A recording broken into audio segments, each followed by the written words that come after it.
All right, good morning and welcome to the SERDC 2022 webinar series on recycling's national strategy. This is the fourth in SERDC's series about this topic. We started out in April with an overview of the EPA's recycling national strategy, as well as an introduction to where we stand today on the state of recycling. And today we're going to be talking about one component of that EPA national strategy, which is increasing collection and improving materials management infrastructure. We do have two more of these webinars scheduled in August and September. They are always on Wednesdays, always at 11 a.m. Eastern. So encourage you to register for the next few if you haven't yet. And also the ones, if you missed them in April, May, or June, those are recorded and are live on SERDC's website. So you can go check those out. And some housekeeping before we get started with the content. You will be on mute for this meeting, so we can make sure that we hear our speakers, but that doesn't mean you are a passive participant. We want to spend actually the bulk of our time today in discussion with our panelists, and we want to hear from you and hear your questions for them. So encourage you to use the question box, which you can see in the slide here. Where that is, it's that bottom red square. You can enter questions in there, and then I will read them out to the panelists. So we will have two panelist presentations from Scott Mao with the Recycling Partnership, and then Chris Worth with AMP Robotics. They will introduce themselves, their companies, not an organization, so that you know what they know and have the sense of what to ask them about. But then we'll spend the bulk of the hour in discussion. So really encourage you to start thinking of questions now and as the speakers are speaking, and then submit those as you think of them. This meeting is also being recorded, and so we will post the recording and the presenter's slides to the website, and you'll also get that by email. If you do have any problems with the audio, it tends to work to switch to the phone. And so you can see instructions here on the slide about how to make that switch. And there's the link, serdc.org/webinars to register for future webinars. I want to thank our sponsors for SERDC, as well as the sponsors for this specific webinar, which is Greif. And that's me. I'm your moderator for today. I am the Director of Partnerships and Municipal Relations for Balcones Resources. I joined Balcones in 2021 at the end of the year. Had been at the City of Boston for a long time before that, working on circular economy and market development. So familiar with SERDC for a long time, and now as part of the program committee that is bringing you today's webinar and all the kind of educational content that you see through the organization. A little bit about who Balcones is. We are a recycling facility operator. We run recycling facilities in 5 different locations, some in the SERDC region, as well as in Texas, where I am based and where our headquarters is. We've been doing that for over 27 years, and we are now the largest independent recycler in this region. All we do is recycle, so we don't own a landfill, we don't do trash hauling. We just focus day in, day out on making sure we can divert as much material from the landfill as possible. And we do that by investing in advanced technology and investing in our people and knowing where the best way to deploy that technology is, both at the beginning of building a facility and through reinvestment continually. And then we also focus on being a great partner to our communities and to the cities where we work. And that's my role, is I work with the cities that send us material to process, as well as community and corporate organizations that want to advance recycling and circular economy in our regions. And I mentioned we have 5 facilities. We are actually adding a 6th in 2024. We will be opening a facility in San Antonio to process the City of San Antonio's curbside recycling. So that's a little bit about us. And then if questions do come up during the Q&A part that are about MRFs, happy to jump in as well on that topic. So if you have any questions that are MRF specific, you have me here as well as our panelists. All right, now we will jump into our first presentation by Scott Mao, who is the Senior Director of Strategy and Research at the Recycling Partnership. And welcome, Scott. Thank you very much, Natalie. Really appreciate it. Really awesome and excited to be with you all here today. Thank you to SERDC for giving us the opportunity to speak about collection and processing around the country. We pay a lot of attention to that as we try to build a more healthy and robust recycling infrastructure across the U.S. A lot of folks probably don't appreciate the role that SERDC played in the birth of the Recycling Partnership. Back in 2013, SERDC convened a process called SERDC 120 that convened many of the brands, stakeholders, local governments, state governments across the South and other areas of the country to talk about how we can move the recycling system forward. And that was really kind of the birthplace of the idea of the Recycling Partnership. So through the hard work of Will and many other folks, Will, that was almost 9 years ago now, hard to believe, Recycling Partnership was able to launch and become an organization that's working across the system, across stakeholders to really build what we call the circular economy, to make sure that materials are recyclable, that they move through the collection and processing systems, that we give access to recycling to as many Americans as possible, that those systems are functioning as efficiently as possible, that we support those systems through good data, through sound policy, and other mechanisms that really allow us to achieve those goals and the performance that we want out of the U.S. recycling system. So with that, we can just dive into the presentation. And I'll give a shout out here really quickly to our supporters. This group of companies and organizations has grown manyfold over the years and keeps growing. These are the leading brands in the U.S. These are the leading commodity industry groups, many other folks involved in the value chain of recycling who are helping us create a platform to intervene in the system and make it run better. So big thanks to these folks who make our work possible. And so just a really quick overview of residential recycling in the US. We all know that we've been working on this for 30, 35 years. We've built a very strong foundation under recycling in the US with many local programs who have been running for a very long time, offering access, offering opportunities for Americans to have opportunities to recycle their materials, to participate in preventing climate change from that activity, and really helping build a recycling economy. So good foundation, but that foundation right now is only delivering about 1/3 of what's available in homes across the US back to the circular economy. The reason why it's only functioning at that 33% efficiency, you might say, is because of reasons of access, but also efficiency, the kinds of collection systems that we're running, the kinds of capture rates that we have for certain materials, and as I'll talk about a little bit later, some of the behavioral aspects of recycling are participation and capture behavior, which I'll explain. We also know that there's still access to build around recycling, and especially in the area of single family. There's still a lot of challenges facing local governments. We know that some programs have been suspended in the past year or so because of COVID issues, because of access to labor for hauling. There's always competing budgetary priorities at the local level. That's a given. And so we've seen, especially in the Southeast, still some opportunities, I'll call them, to improve single-family access and to make for better programs. You can see a set of cities here that have not yet put in or have recently eliminated curbside recycling. Those things need to be reversed. We've got some cities in the U.S. in the Southeast, Nashville, Huntsville, Alabama, that have once a month collection. That should be fixed. There are subscription programs in some large cities in the Southeast that only serve half of their households. We've got a need constantly for drop-off upgrades, clearly. And there's still a lot of carting to do, but also a lot of room for improvement in making sure that the carts are used to their maximum, that they're out on the street from every household, and that those carts are full of recyclables. From our data, we've seen that's not always true. Next slide, please. So we've been collecting a lot of data. We've got a national database that looks across the U.S. and tries to characterize where we are in the provision of access to recycling for households, for single-family households in this case. These dots are not sort of attuned to the population level of these communities, but it gives you a flavor of kind of what we see in terms of places that need access still, places that need to move from subscription to automatic collection, places where there's good drop-off, but still some drop-off to build. The Southeast is done pretty well. It's robust, but you can see for yourself on the map that there's still work to do. So we're going to continue to develop this database and put it out there and make sure that we turn as many of those red dots green or yellow as we can.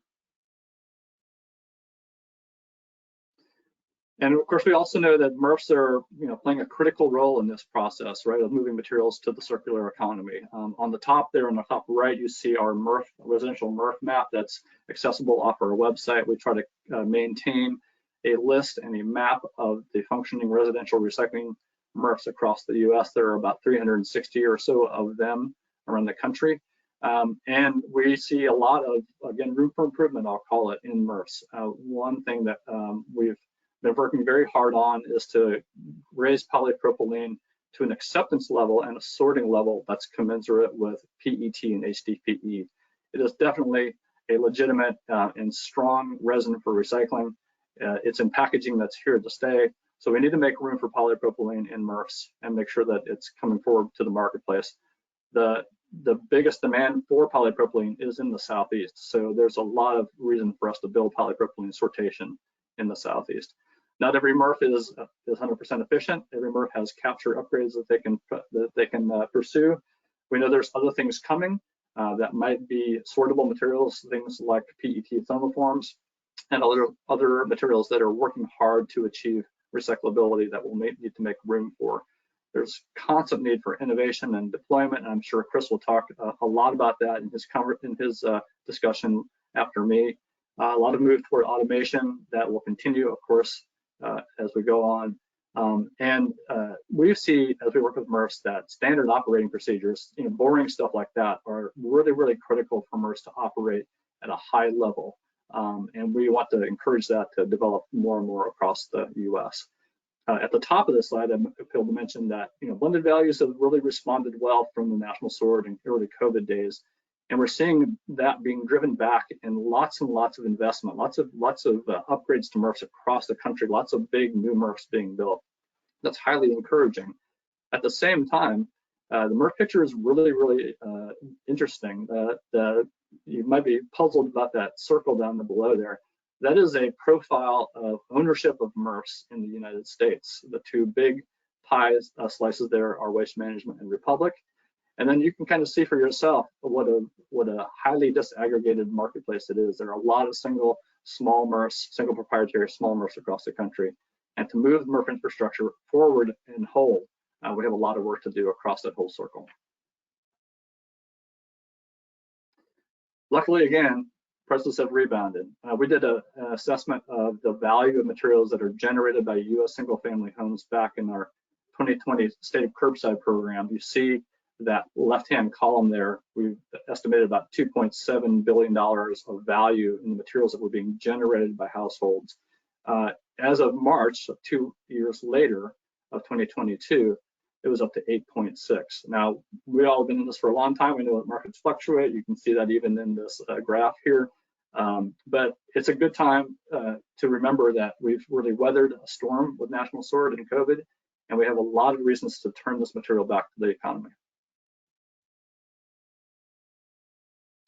One of the places that we're really looking hard at to unlock more tons is multifamily recycling. When we did our Paying It Forward report recently, we did a real deep dive into the kind of access that was missing in the US and where we can build it. By our calculations, 13 million out of the 22 million multifamily homes in the US don't have on-site recycling. They either maybe don't have recycling at all, or they have to leave to go drop off sites that are off-site. When we talk about equitable access, we mean that households should have the same level of service for recycling as they have for garbage. It should be just as easy to recycle as to throw something away. And for multifamily units, that means on-site options. So if we are successful with this, we can unleash 4 million more tons into the circular economy. And luckily, we have some really good leaders in the US. We see Atlanta, Orlando in particular, driven by its new ordinance, city of Raleigh, Sarasota County, New Hanover County, also in North Carolina, who are real leaders and can show the rest of cities and others the right approach and the right way to do things. So we know it's going to take a lot more complexity than just sorting single-family homes with carts. So that's a critical thing we have to keep in mind. And the other thing is to just remember that local policy, especially in the case of, say, Orlando, Raleigh, and Atlanta, have really driven that access, and it's a key to moving forward. So it's, what's the big need here? So we talked about 40 million households lacking access. We talked about the need to upgrade MRFs. We've talked about the need to just make the system function at a high level. Some of that boils down to just making sure the capital is in place to move materials to the circular economy. In our Paying It Forward report, we estimated that cost of capital investment is $17 billion. And that's based on looking at current access now for single and multifamily homes, drop-off systems that need to be upgraded, MRF upgrades, the need for new MRFs in certain areas of the country.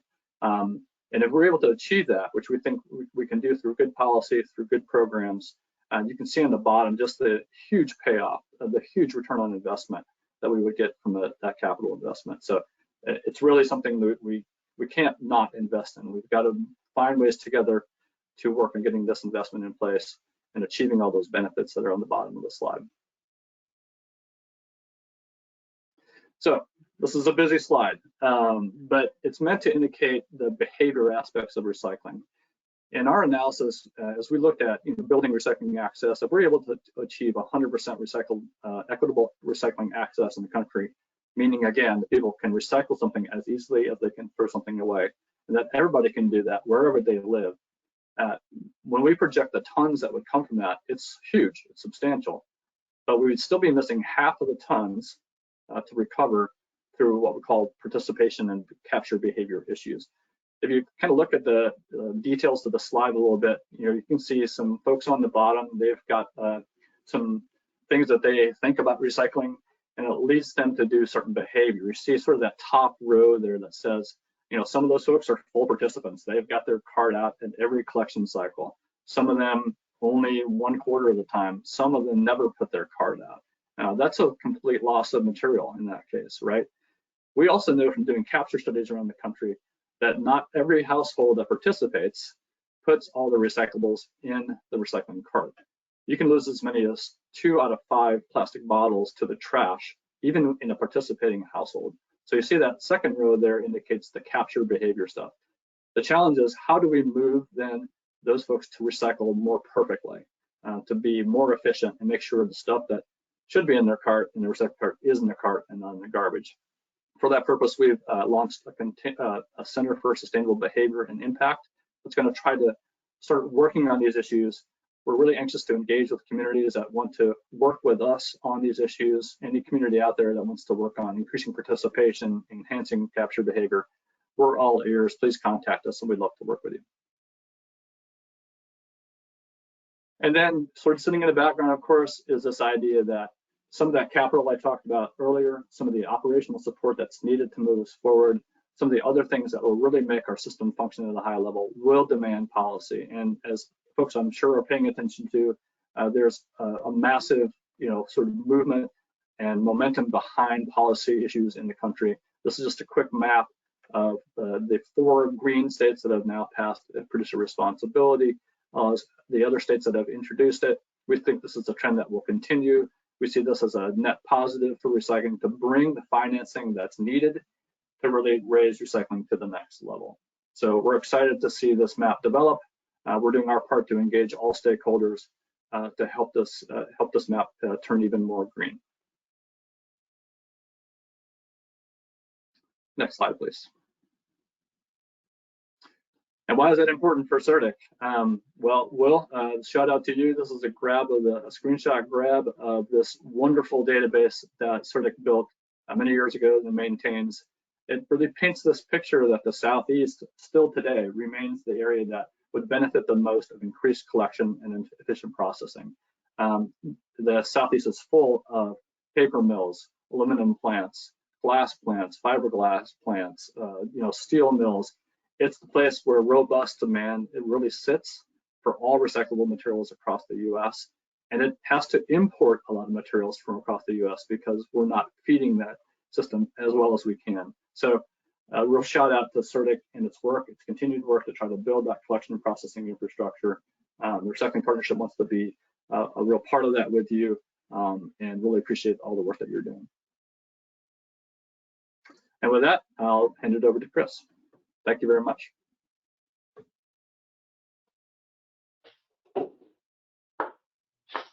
Thank you, Scott. Bear with me for 1 second. I think we're going to do a quick handoff. All right. Thank you so much, Scott. That was excellent.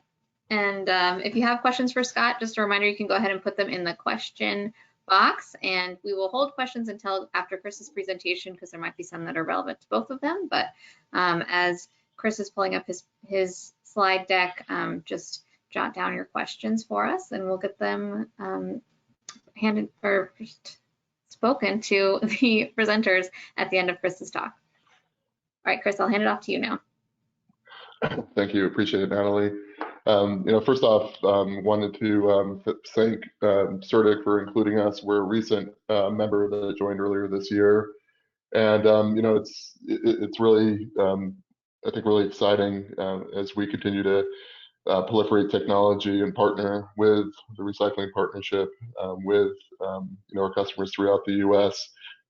and different elements of the ecosystem to be able to continue to contribute and listen as to what's needed in the industry. My role as Vice President of Marketing and Government Relations, I've been with AMP for 4 years, joined right after we started to commercialize our technology. We're headquartered in Colorado, but we have facilities in kind of throughout the U.S. We were founded in 2014, so when it comes to, I think, technology and also kind of the proliferation of technology, we're fairly young, but even during that time to now, we're well over 200 employees across multiple parts of our technology, manufacturing, and business operations. And a lot of our scale really has to do with, the adoption of this next generation technology and automation, as well as really getting the attention of private investment. So we've been fortunate enough to work with and attract a number of different private investors from venture capital, from private equity. And I bring that up because I think there's a greater awareness too of the infrastructure dollars and technology dollars that are needed to help continue to advance our industry, as Scott mentioned. So that is, something that continues to drive us as well, is just continuing to push the possibilities of technology for existing infrastructure, and more starting to work on kind of additional and new next generation automated recycling infrastructure. We've now deployed, I think, 280 systems throughout the U.S. We're across 25 different states, and I think close to 80 facilities here in the U.S. And we recently expanded into Europe as well, and continue to really push, the boundaries of, I think, automation and technology, and more importantly, how do we systematically scale and make technology available to both public and private MRFs and operating platforms.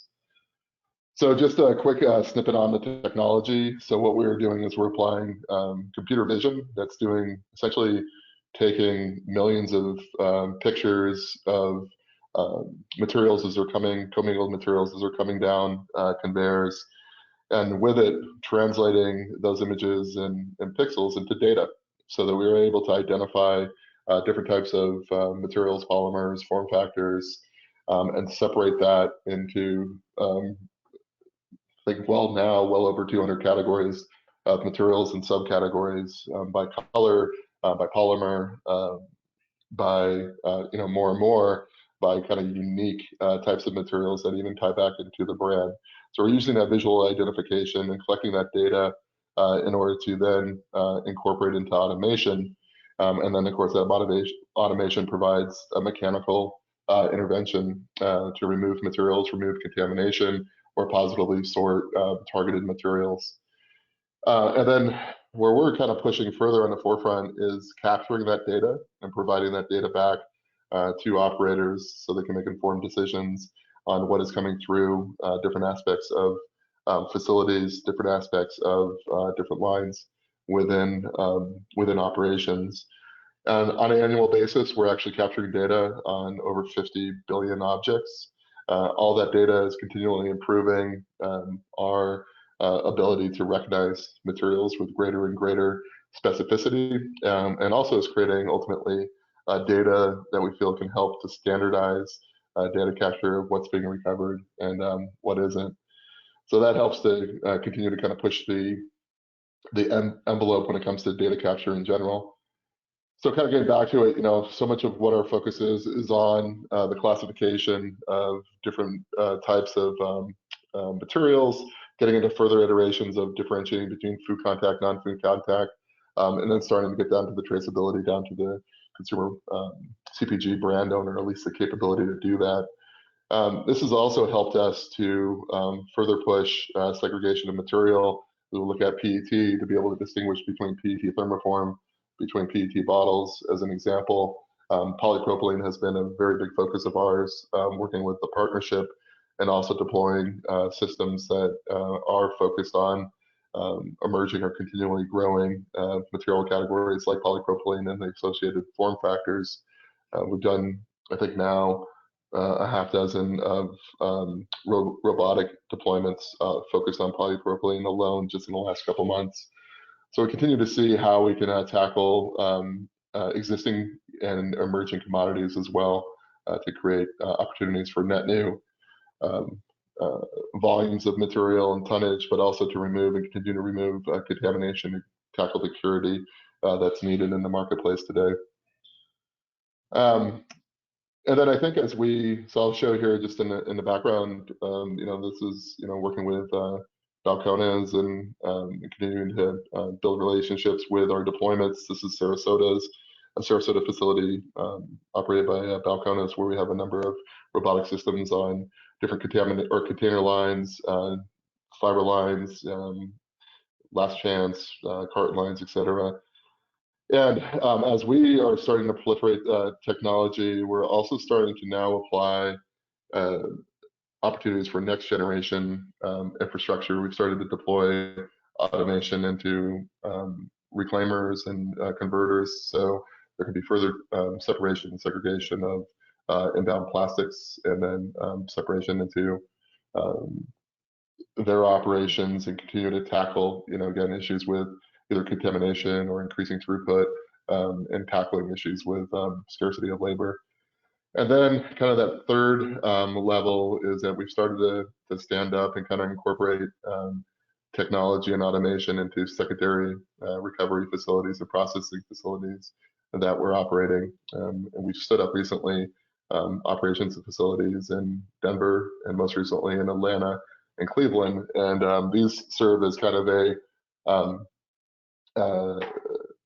opportunity to take in residual material from material recovery facilities and provide an opportunity to do a secondary sort, recover that material, and continue to put in more material and feedstock into the ecosystem. And we look at seeing where there could be expanded infrastructure models that benefit all of the efforts for increased recovery, and really kind of align with the goals that we have collectively here in the U.S., as well as different parts of the U.S., specifically the Southeast. So that's kind of AMP in a nutshell.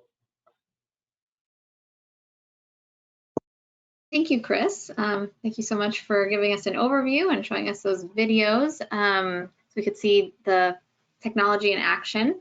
It's time for questions now. So I did want to alert everyone to there's some questions in the question box that we answered via text, I guess, because they're linked. So we put in the link to the TRP's maps as well as to SERDC maps. So you can go check those out.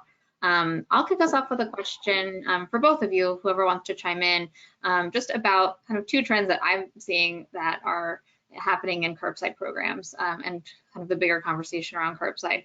One is there's a big push to simplify what's in packaging, especially around plastics packaging, getting only to a few resins or certain formats that are recyclable. So that's one push. But at the same time, you also see more and more materials trying to be added to the stream, pizza boxes or coffee cups or films and flexibles. So as communities and industry try to look ahead to the future, how are you all both thinking about those two trends, and what advice would you give to others on this call about how to plan for both of those countervailing forces?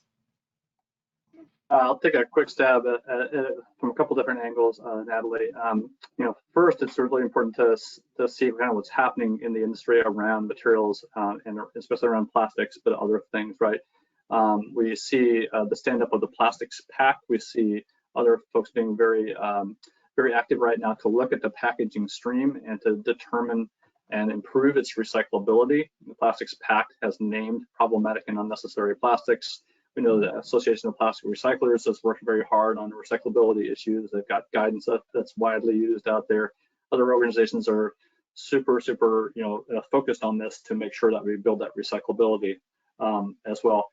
Our organization has been building what we call the pathway to recyclability or pathway to circularity. That is a multi-pronged, stakeholder-fed process and platform to assess whether something is recyclable, and it's really a very comprehensive. It's from all the way from whether or not there's enough material actually in the market being consumed to come forward then as a commodity grade material, and then pass all the muster in terms of sortation and processing and markets. So there's a lot of movement there to help us make those judgment calls on what's recyclable. And we see a lot of organizations making changes, very specific changes to go to different formats that are more recyclable, right? And then on the other end of the spectrum is, we have to really be paying attention to what industry is doing. So in our case, we've got the Polypropylene Coalition, which has come up a couple times. Chris also mentioned it. This is an organization that was formed so that polypropylene has wide recyclability across the country, in large part because those companies want those resins back. They want to meet the recycling content targets. They need the commodities. They need the material to be sorted. And so they're investing in MRF sortation of polypropylene to the point where we then need to see communities saying yes to polypropylene universally from coast to coast, right? It's here to stay.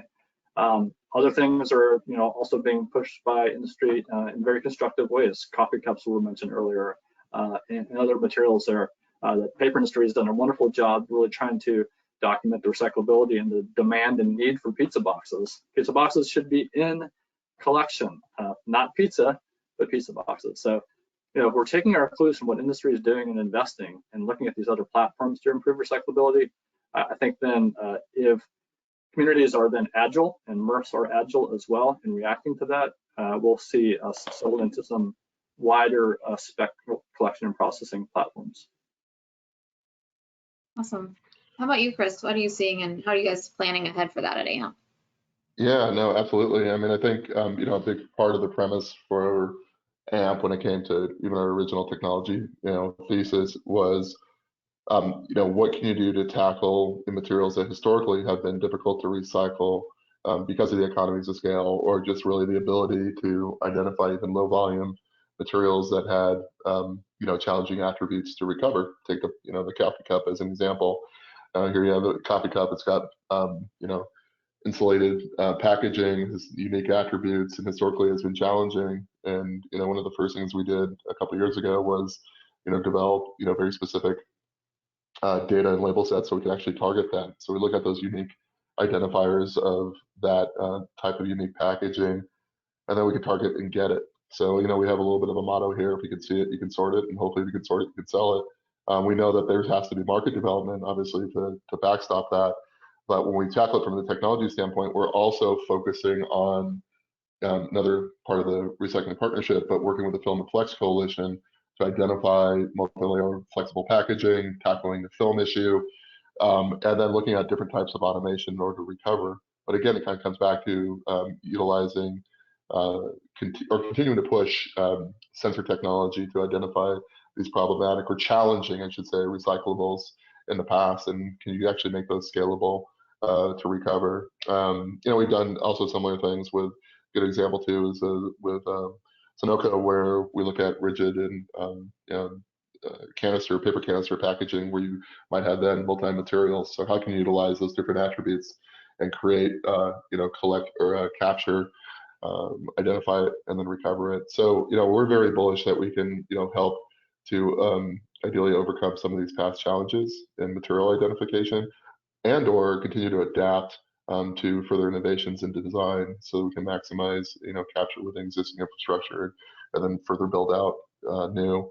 Last thing I kind of hit on, we're working with the Department of Energy on advanced sensor technology as well. So we're continuing to push further and further down the road to identify other ways as the packaging stream either expands or try to drive economic scale, that we can continue to look at the long term at the same time having near term solutions. So it's kind of what we live and breathe. That's great. I think that's one of the fundamental challenges, right? Is a lot of this infrastructure gets built and it needs to last at least 10 years. It's expensive, and right. you know, we have to plan ahead for what's going to come in 10 years time, because the ton is not going to look the same. And I did want to kind of shout out the pathway to circularity work that you're doing, Scott, because I know we've been involved a little bit in that, and I'm really excited to see that come to fruition. I think it's going to be super valuable resource for everyone. I had a quick follow-up question on polypropylene, because both of you mentioned it. What are you hearing back as like the challenges or barriers to adoption for that, since there is such widespread kind of interest in the end market? That part is sort of the piece that's solved right now. What are you hearing on the upstream side? You know, I think there's still some credibility to build for it as a material that's recyclable and recyclable at scale and present at scale. I think it's still suffering a little bit from that national sword 3 through 7 hangover. Right? And as I was saying earlier, you know, and I showed that little picture of the profile of MRF ownership in the U.S. Right?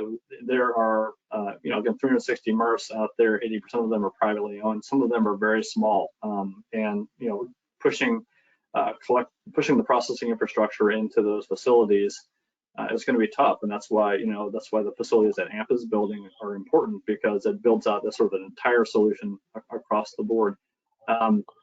You know, and even inside big MRFs are going to be challenges in terms of making room in bunkers and other places as well.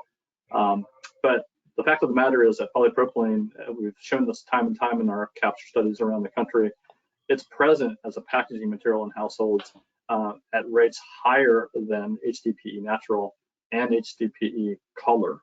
So polypropylene is here to stay. It's more widely available in packaging formats than people realize. And we just have to figure out ways to say yes to it in collection programs and start moving it through the system. Some MRFs will be able to sort it. Some small MRFs may not want to. Some MRFs that could sort it may choose not to, and that's why, you know, that's why AMP exists. That's why other facilities, you know, that secondary sortation is critical. Well, that leads right into a question we have from our audience about how secondary sortation facilities kind of work in different market conditions. So is that kind of a system that only functions well when the markets are good, or kind of what is the value proposition in various market conditions for that additional sortation step? No, that's a fantastic question. You know, so I mean, that was always like at the very start, you know, the risks of, you know, investing in assets, and as you mentioned, you know, these are long-term assets, and how can you kind of weather those storms? You know, I think from an AMP standpoint, you know, really our focus has been on element of modularity to keep the economics of that operation low and agile, if that makes sense. And then a further influx of automation and AI within that facility. The intent is to drive that cost down from an operating perspective to make it somewhat neutral to the fluctuation of commodity pricing and also transportation. I mean, that's the other reality that we're dealing with, is just the cost of transportation as well. So actually, you know, how do you create a model that can, you know, weather that? And that's really what has been the very first focus when we look at how we're building these facilities out, how we're kind of going into different geographies to locate them geographically. So we're looking at, you know, the ability to capture material from public and private MRFs in very, I would say, kind of meaningful regional geographies. Hence why we wanted to land in the Southeast was one of the first, and then going into the Midwest and Cleveland. So it's a combination of proximity, technology, and I would also say too, the actual product portfolio. There's been, you know, ongoing efforts, I think, to have secondary sort, and we've been able to kind of look at, okay, we're able to harvest EPC, we're able to harvest you know, fiber, we're able to harvest different plastics, and we also know that more and more there are kind of unique chemical blends that might be focused on different offtake for plastics. So that becomes really important too, to be able to take and kind of customize some of those lower volumes and upgrade that material and value. So you know, across the board, really at the end of the day, is drive down those operating costs so you can have an agile operation that could be flexible to the commodity markets. And then hopefully, I think always, you know, that ongoing market development, how do we have that backstopped? I think overall as an industry, from demand from brands, from producers, et cetera, in order to drive that consistency and investment. kind of going off of, the regional play, I know obviously, and transportation costs being a big factor. Glass is one where, having access to a facility close by, and then the cost of transportation is a big component. Someone is asking if you have robotics that target glass recovery in MRFs, and so curious if you can answer that, Chris. And then Scott, is glass something that the Recycling Partnership is focusing on at all in terms of recovery rate, especially in some of those maybe more rural areas where it's more challenging? Yeah, so from a technology standpoint, we do not have robotics or automation to recover glass and remove it. We are capturing that data of what is coming through, though. So it has to be an element of identification to map the entire material stream.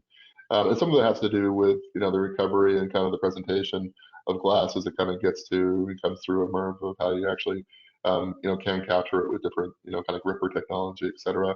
But currently in the current state, it is something that's not commercially deployed. We've been pretty focused on the continued emergence of plastics and kind of tackling a lot of what Scott has talked about. Makes sense. Yeah, Natalie, we are very, very strongly supportive of blasting and the collection mix. It should be in the curbside mix. If you look at capture study data, you see that participating households really get glass recycling. It's always the second or third highest captured material in our curbside program, material going into the carts. We know when it goes from the carts to the MRFs, that's where the challenges begin. But we also know, your MRFs is an example of this, that glass can be very successfully processed in the MRF, right? And a good clean material can go out the back door. Machinery is not that expensive, so we want to see more of that kind of investment by MRFs, more use of the certification program that the Glass Recycling Coalition is using. Balcones it's got a couple certified facilities, and because we know it's processable and we know there's a demand for it in the Southeast, there's very robust demand for glass. Not everywhere. It's a material that's challenged by, it's freight sensitive, as folks say, so it's challenged a little bit by that. But there are emerging markets that will also make glass even more important from a GHG perspective as a positive than concrete and other things. So glass has to stay in. We have to figure out ways to do that. And I think when communities and MRFs have those conversations about their processing charges and revenue share and all that stuff, communities just have to understand that their public wants to recycle glass. That glass is recyclable, and it's not that much more expensive to make sure it's in the mix. And then, MRFs need to do their job as well to have the proper equipment and to move the material out the back door to those markets that are very hungry for it. Just like in plastics, you have large brands like Diageo and AB that have very ambitious recycled content targets. You have a very hungry fiberglass market out there that really wants this material. It's very energy efficient for them, so it's got to stay in. And at the very least, if communities and their MRFs are compelled to take it out, it's just got to make sure it lands in a strong drop-off program that's highly promoted. Yeah, absolutely. I think when I talk to communities that don't have glass recycling, I hear a lot that that's something that their consumers and their residents are very vocal about. Because as you mentioned, unlike I think plastics, where people are uncertain about the recyclability sometimes, given all the news, people know that glass is infinitely recyclable, which is a good news story for us, I think, in recycling, that we need to make sure we take advantage of that kind of public commitment. Let's see, we have a couple other kind of material specific questions that I'll go to since we're on glass. This one is about shrink wrap, which I'm guessing is maybe LDPE film. Is that currently being recycled in the Southeast region? Maybe Scott, you can kind of address that. Oh yes, absolutely. So especially the pre-consumer stuff that's coming out of the back of distribution centers or retail, large retail, Walmart, etc. For sure, it's got a robust and growing demand. And I think as you go kind of down the levels of different size of businesses, it gets a little bit more challenging. Small retail and other places will be harder to capture that from. But if folks are reading the industry press, they see that this demand is growing for that material. They see a lot of investment happening around the need to move post-consumer content into film. yes, it shouldn't be thrown away. Let's say that. Shrink wrap should be collected and put into those markets, both back to bags, back to other film, but also into materials like trucks, lumber. Yeah, absolutely. I think we have a facility in Arkansas, and I know a new Trex facility is going into that part of the country, and Trex and others I know are definitely accepting that material. So the person who asked that, make sure you recycle your film. To Chris, someone is asking what streams are being targeted for your secondary sort facilities? Is it MRF residue, 3 through 7s, other material streams? It's the majority of it is MRF residue, but we are taking in mixed plastics and kind of further separating there. We're seeing one example too is like we are targeting and seeing further separation of PET thermoform as an example, as that kind of comes through and separating that from PET bottles and containers. So it really is kind of across the board, and we're trying to harvest as much as we possibly can before that's going into landfill. Someone sent me a clarifying note that is very important, which is that you should recycle your film, but not in your curbside cart. We don't want it at the store. Trex wants it at the store drop-off. Very important distinction. I agree. Now, just to quickly add, if I can add that, we also know the film flexibles are also coming along, and they're here to stay as well. Nobody's ever been in the MRF and not seeing film flexibles all over the place, right? People, there's ancillary material that's in there already. So the focus of our Film Flexibles Coalition is to try to figure out how to put technologies and approaches in place that sort of build to that day where MRFs can see a value proposition, right, from film that's coming through, possibly to the day that then flexible packaging could be turned on as a yes in collection programs. It's going to take and require a lot of support from industry. There's going to have to be a value proposition that's consistent and high for MRFs, right, to make those bales and to invest in that next bunker and those next machines, right? But what we're doing with the Film Flexibles Coalition is looking at that sort of ancillary film that's already there and trying to map out technologies that could successfully get it into commodity form, take it out of the paper and other commodities, and let's sort of build that platform. Yeah, and kind of build on that, like that's been our biggest focus for new product development this year and also early part of last year. And we're in the process right now of beta testing and actually starting our initial field deployments of technology. It's focused on first, removing film as contamination, and then secondarily, how can we continue to push the tech to Scott's point that if there is, continued for future market development, how do we provide then the mechanisms in order to recover film for subsequent offtake and as a commodity. So we're really excited about that. I mean, I think we're hitting the ground running with that, and we'll be pushing out our first, I think, batch of technology pretty soon for a prototype this year. That's exciting to hear about something that can kind of both work, as removing contamination, but then also for a future where, of course, it's a desired material in MRF. I think it goes to our first discussion point about you have to both kind of deal with the reality of today, which is that right now it's contamination for MRFs and we don't want to see it in, but then in the future, that is a ongoing industry push, and more packaging types are moving to films and flexible for bigger picture sustainability reasons. So we have to kind of keep both those things present in our mind. And someone has a question related to that, which is about like, how do we re-educate people about plastics in particular? Maybe Scott, you can speak to this in terms of your behavior change work. There was a lot of negative press around plastics, saying, okay, don't recycle these forms, do recycle these. How do we continue to, educate the resident about changes as they come and maintain public trust in what's recyclable and what's not? Yeah, that's a great question. I'm not sure I'm completely qualified to answer. We all in the recycling industry have a lot of opinions about how to do all that stuff, but certainly there's a lot of pressure on plastics, right? We see that across the board. There's a lot of skepticism about plastic recyclability.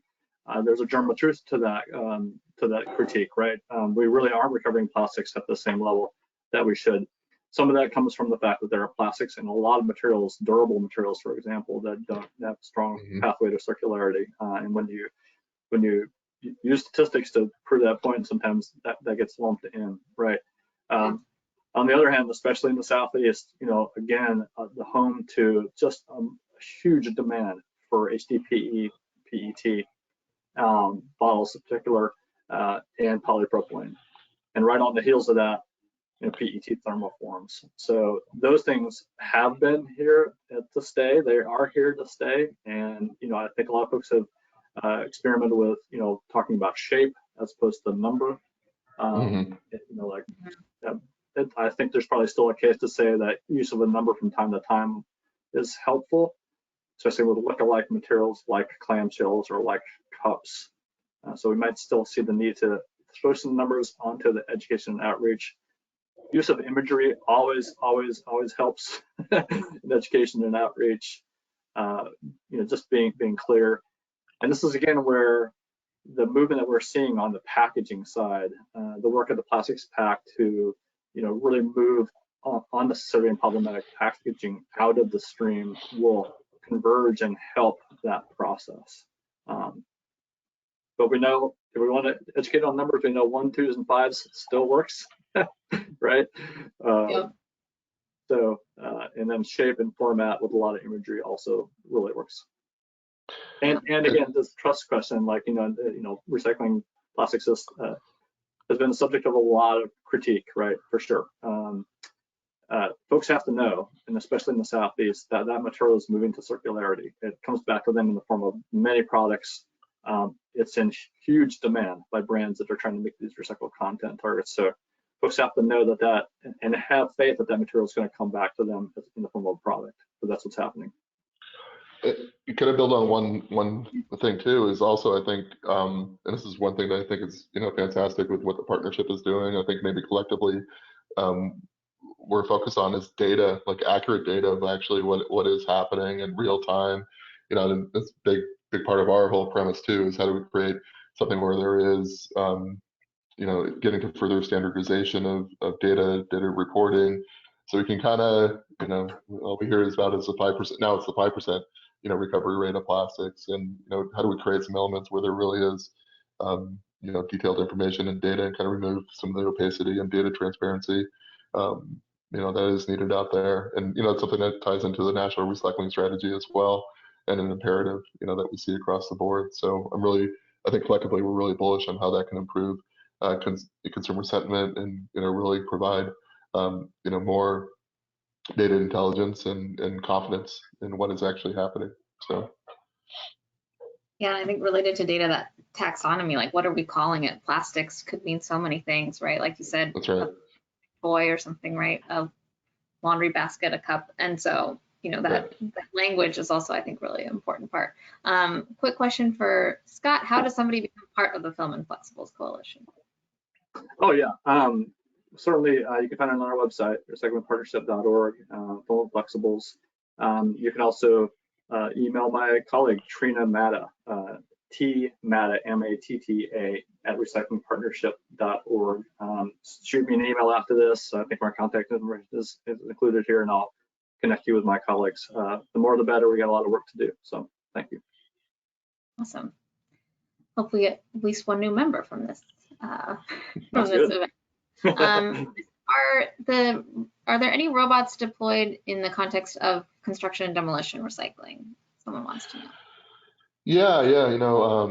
We've been, I think, thoughtful in how robotics are being deployed in C&D. There were some somewhat false starts with other attempts, I think, on the C&D side. So we have deployed, so we did kind of two things. One, we started deployments about 2 years ago in Japan, and a lot of that was really trying to hone the technology for that unique material stream. And then last year, we came back to the States, and we did our first deployment on the West Coast on kind of multiple material lines in C&D. And what we feel, we're pretty confident that going into the coming year, that we're going to continue to expand in the C&D side.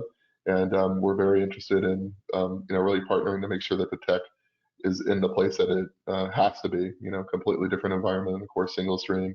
And then also kind of related to that, we've expanded pretty quickly into organics as well. So there's multiple material streams that we see the application, whether it's removal of commodities or the negative sort of contamination. So we'll continue in addition to e-scrap and other areas. That's exciting.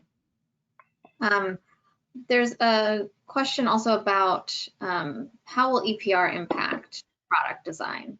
And either of you can chime in on this. How do you see the new policy that map you showed, Scott, impacting what we're seeing on our shelves?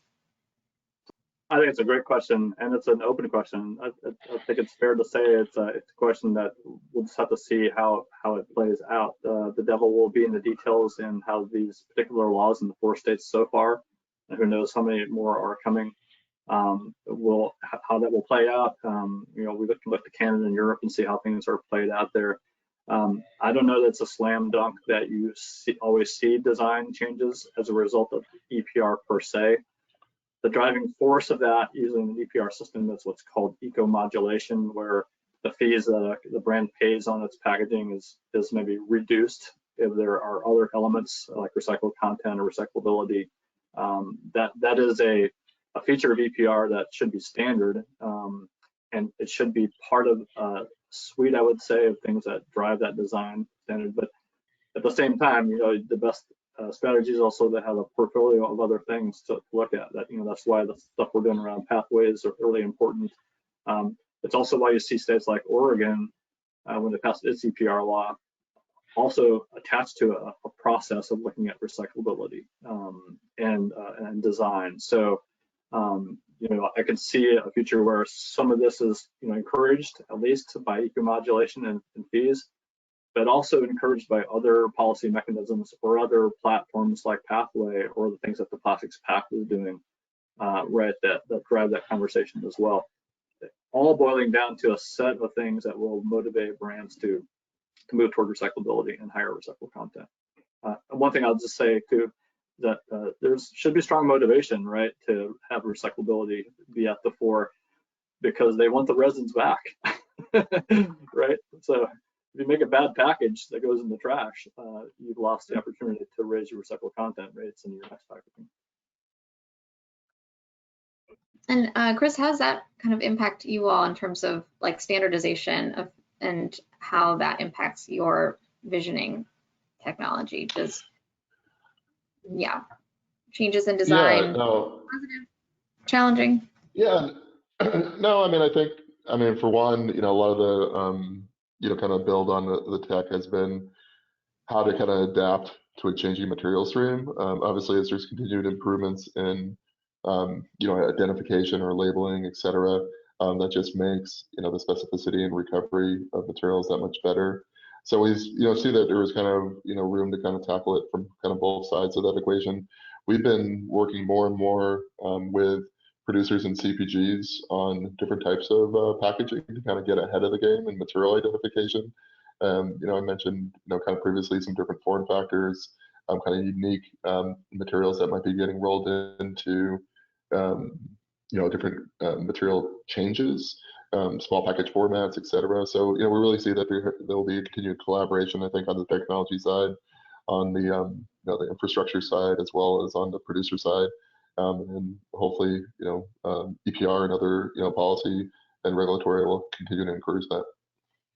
That's great. I think it's really encouraging to hear about more and more brands thinking about recyclability on the front end during the design phase. Sure. We are at 10:59, so I'm going to wrap up on questions and say thank you to both of you for your presentations and for all your insights that you've shared with everyone this morning. I want to let everyone know that the EPA is right now inviting input on their recycling grants and the recycling both for infrastructure and for education. This is coming out of the bipartisan infrastructure law, really a historic, national investment in recycling, and they are asking for input by July 25th from industry and from stakeholders on how those grant programs should be structured. As I mentioned at the beginning, this webinar series is kind of centered around their national strategy, and this is a chance where there's funding kind of put toward making that national strategy hopefully a reality soon. So those are the links. They're a little long, so these slides will be emailed to you so you can look at it there. But really encourage everyone to go check that out. And again, want to thank Greif for sponsoring today's webinar, and you can learn more about what they do with recycling at the link below. And for all of you who attended, we would love to hear your feedback. There's a very brief 3-question, I believe, survey that will pop up as you leave the webinar. So I encourage you to take that, give us your feedback so we can continue to make these this programming better for you, and sign up for the next one. It's on August 10th at 11 a.m. and will be about measurement and increasing data collection. And with that, I will say have a great rest of your day, and thank you again to Chris and Scott. All right. Have a great day. Thank you, Chris.